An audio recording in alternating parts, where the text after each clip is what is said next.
Hello and welcome to the DO Boxing Show.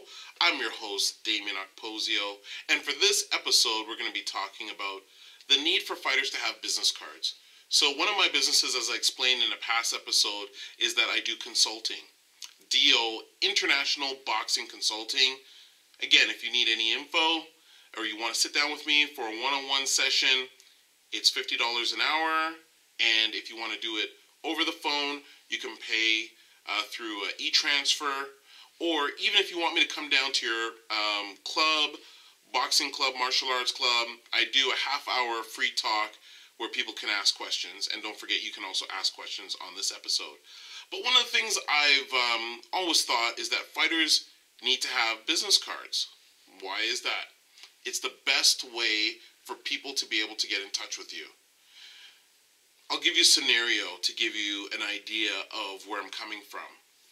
Say you're at a restaurant or you're on a subway and you run into someone, a businessman that say wants to invest in you, take some interest in what you do. You never know where your customers or sponsors are going to come from.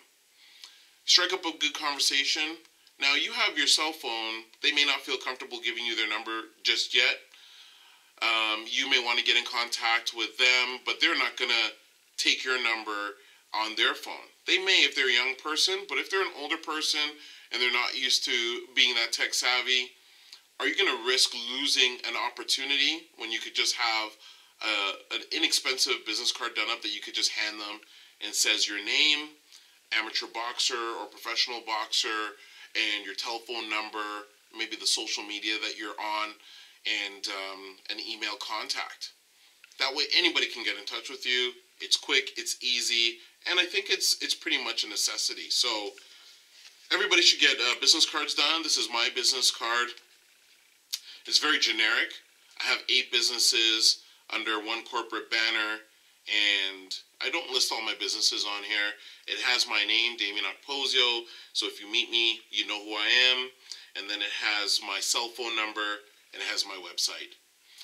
So that's something that I think is an essential thing for fighters to have.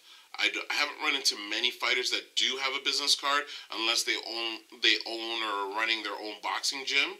But believe me, even if you're an amateur fighter and you want to get sponsorship, you're just starting out, get a business card done. They're relatively inexpensive. If you want to get fancy, get a graphic designer.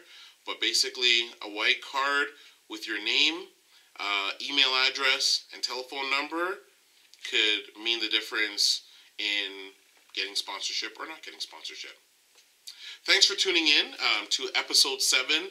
Remember, if you have any questions, then I would like to answer them, and you can reach me by Twitter. Ask a question through Twitter at DOKPOSIO, and I'll respond to it in a future episode, or send me the message through an email at okposio@hotmail.com. That's OKPOSIO@hotmail.com. Thanks for tuning in to episode 7, and I'll see you next time.